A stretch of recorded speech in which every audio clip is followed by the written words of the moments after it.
我已经开始有点担心，待会儿到飞机场我吃不下。现在我们坐奔驰去登机，应该不会塞车吧？居然一上飞机还没有推出就跟我说，要不要先来点鱼子酱，也是挺有法国特色的。Bonjour, bienvenue au Flying Boys Club。Hello， 欢迎回到飞行男孩俱乐部，我是爱德华。现在爱德华又在万米高空啊，带大家一起吃大餐，而且今天我们吃的是法式大餐。法国航空的头等舱呢，一直都是业界的标杆产品之一了。那不仅是硬件、餐食，还有服务，它可以说得上是世界上最好的头等舱之一。那今天我们是一起从法国巴黎飞美国洛杉矶，航程呢一共是11个多小时。那路程很长，视频很短，但希望大家一起跟我一起完完整整的体验这一趟法式浪漫之旅。On y va！平常单程要价10万人民币的法航头等舱体验，从我一出酒店门就正式开始了。因为今天有专车司机送我去机场，行程人少，正是巴黎一天中最美好的时刻。送我入住的卢浮宫酒店前往戴高乐机场 T2， 路上不超过40分钟。视频拍摄前夕，我终于在巴黎中招新冠了，硬是在巴黎休养了10来天，出差计划全部打乱，现在又得赶去洛杉矶开会，整个人是非常憔悴的状态。但好在这次我们搭乘法航头等舱，可谓一路开挂，完全不需要乘客动脑子费体力。法航的头等舱值机区更像是一个小型私人会所，我只需把护照交给工作人员，坐等他们办好所有值机托运手续。然而开挂之旅此刻才正式开始。法航头等舱旅客拥有专属安检通道，甚至连出境手续都不需要亲自办理。工作人员将我的护照直接递给边检人员，我只需露个脸和边检官打个照面就好。毕竟是法航的主场，进入机场不过10来分钟，头等舱旅客就能一路绿灯到达休息室。这是一个内向型休息室，并没有开阔的视野景观，开业将近10年，但设计依旧很前卫。圆形的设计元素贯穿休息室各处，连卫生间也像圆罐一样。室内设计非常细节，空调出风口加罩，防止直接吹到下面的客人。那不仅是人啊，连狗子都能在这边获得专人看护的待遇。这边甚至还有一个小型美容沙龙，属实把法国贵妇们拿捏住了。现在我们到了休息室呢，赶紧就来吃一下早餐因为我今天太早起来了。它这个种类还是蛮多的，感觉就是一个正儿八经的法餐厅。其实那个菜单里面什么牛排、鸡排全都是一应俱全的，但是呢，我们早上为了健康嘛，先吃2个蛋，然后呢又点了一份鹅肝。我们先开胃。Wow, the portion is bigger than expected 。我已经开始有点担心，待会儿到飞机场我吃不下。一个细节啊，它用的这个餐具啊，用料都很好。它是法国很有名的一个手工的一个奢华的餐具品牌，高端线的话应该都是银匠手工打造出来的。谁能拒绝华夫饼？快一点，这个冰激凌上去，我觉得是最好吃的。看来现在我们上了飞机，也确实只能先歇一会儿才能吃东西啊。Yes。Thank you。现在我们坐奔驰去登机，应该不会塞车吧？Comment vous appelez? Carole. Carole.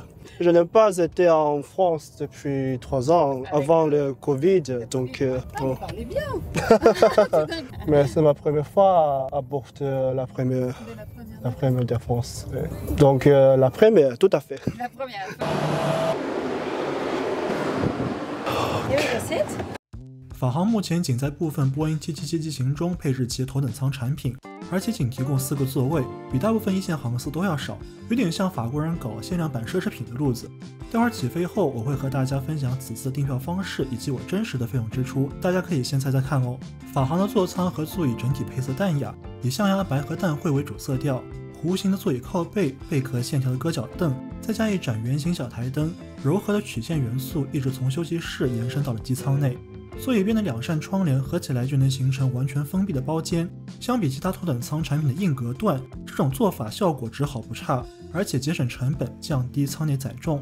面前的 PTV 屏幕已经是上个世代的产品，尺寸不算大，而且不是触屏的。我们来看看有什么节目。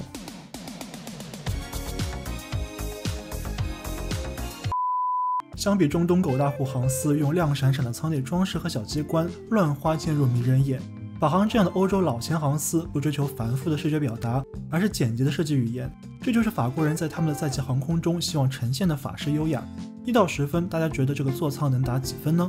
这边还有一个收纳盒，让我们来看一下里面有什么东西啊。居然一上飞机还没有推出就跟我说，要不要先来点鱼子酱，也是挺有法国特色的。那这个呢，就是他们的备品包，那里面长什么样子呢？我们起飞之后再看啊。法航这个新的街上宣传片我真的很喜欢，大家之后一定要找机会自己在网上找那个原片看啊，这个真的值得一看。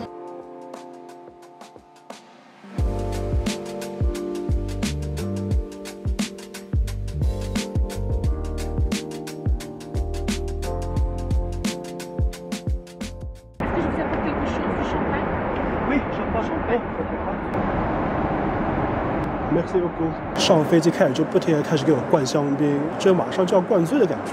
现在再来看看这个备品，哇，你看这全都是大红色，真的还蛮喜庆的，就像过中国年一样。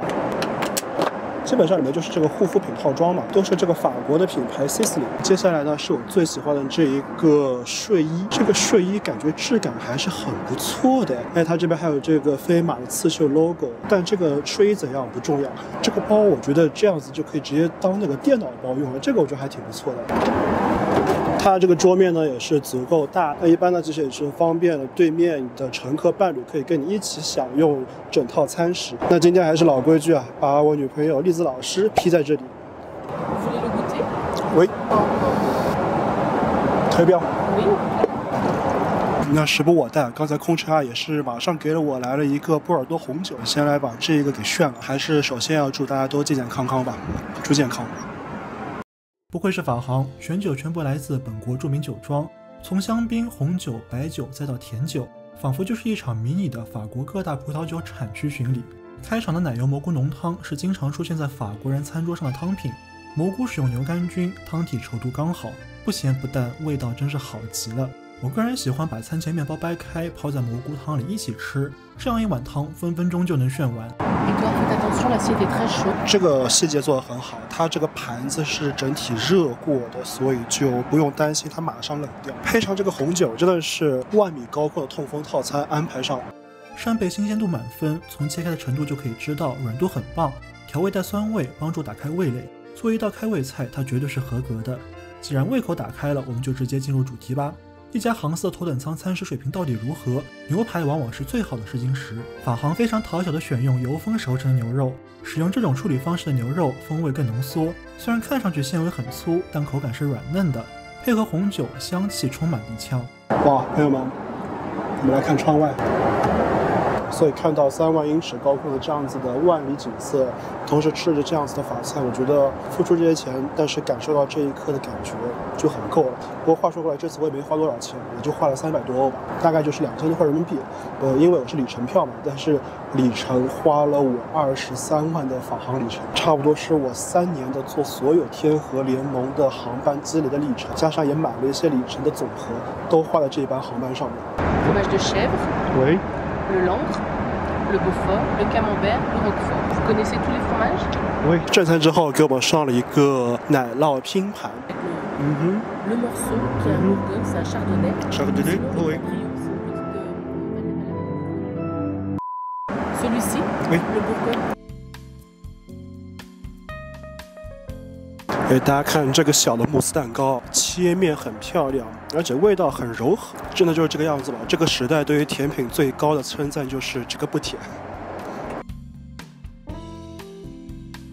这样一张我觉得还挺好看的，就如果说是那个玻璃杯底下有航司 logo 的话，大家可以试着对着那个窗外拍一张，我觉得应该都会有不错的效果。满打满算吃了差不多1个半小时，真的就是一个正餐的感觉。整体我个人现在吃下来感觉是非常满意。那不知道大家觉得这一餐今天第一餐能够打几分呢？1到10分，做出你的选择。Oui, c'est fini. C'était bien le dessin? Très bien. Ça vous a plu? Oui.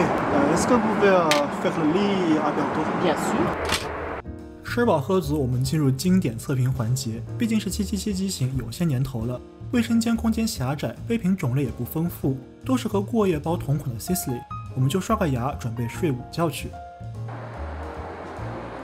刚去上了趟卫生间回来，已经帮我把床都铺好了。他真的把这个床铺好，我就觉得这个设计啊，整个颜色色调应该是我目前为止乘过的头等舱的那个睡铺里面最好看的。就整个这个备品啊，包括这边这些细节，就真的让人觉得好像现在是在星级酒店里面。那现在我就稍微休息一会儿，因为到了洛杉矶之后呢，我还有很多事情要做。那我们直接第2餐的时候见。À bientôt。航程过半，我们飞越格陵兰，进入加拿大领空。今天全程白昼飞行，我们得以好好欣赏冬季北美大陆的冰封千里。法航头等舱座椅本身确实非常好睡，窗帘一拉，仿佛与世隔绝，床铺空间够大，做拉伸也绰绰有余。起来后，空乘阿姨贴心地递来小餐点，法航经典的黄芥末三明治，酸辣开胃。哎呀，既然现在睡不着，那就起来做会儿工吧，剪会儿片子好了，省到时候你们又说我放鸽子，老是拖更。本来以为这只小汪还蛮乖的，没想到开始叫，也是没有想到竟然居然有一只狗是跟我们一起同乘头等舱。第二餐算是抵达洛杉矶前的午餐，配置简单了很多，前菜法式小咸榻，所以颜色渐变的腌菜片，外形赏心悦目，一口就是一个。下飞机前我又点了道硬菜煎鹅肝，这块鹅肝真的超棒，一口下去油脂四溢，同时伴随鲜味扩散，而佐餐的酸果酱抑制了过腻的油脂感。反观配菜一般，调味偏咸也不够脆，没能做到互补。本次航班最后的甜品苹果泥，口感层次很丰富，微甜爽口，把嘴里的油腻感一扫而光。哎呀，总算是吃完了，而且感觉我快吃懵了。待会儿下了飞机之后呢，是下午5点多嘛，那还有亲朋好友过来给我接风，要带我去吃韩国烤肉，我该怎么办？11个半小时的白昼飞行，从餐食与服务来看，法航完全符合我的预期，但La Première在机舱硬件上实实在在的落伍了。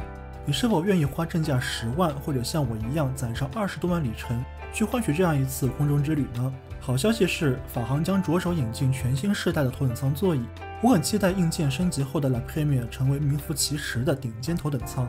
但坏消息是，入场券的门槛越来越高了。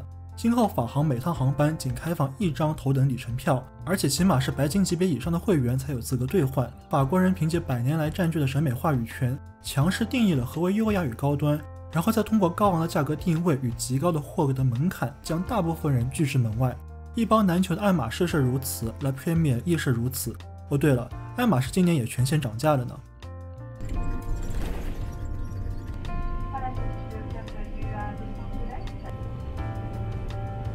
飞机落地后，依旧有专人迎接我下机，一路电瓶车直通海关，然后直接到队伍最前端过边检。经历过美国机场入关的朋友应该都能明白这个特权有多么逆天，能节省多少时间。极致的时间效率才是真正的奢侈品，他们真的懂富裕阶层的需求。而挥手告别地勤小姐姐的那一刻，我又回到现实世界了。所以现在我就已经顺利上车了。洛杉矶机场实在是太可怕了，人太多了。我是爱德华，一个上天入地的飞行男孩。欢迎点赞、收藏、转发，我们下一班飞机再见，ciao。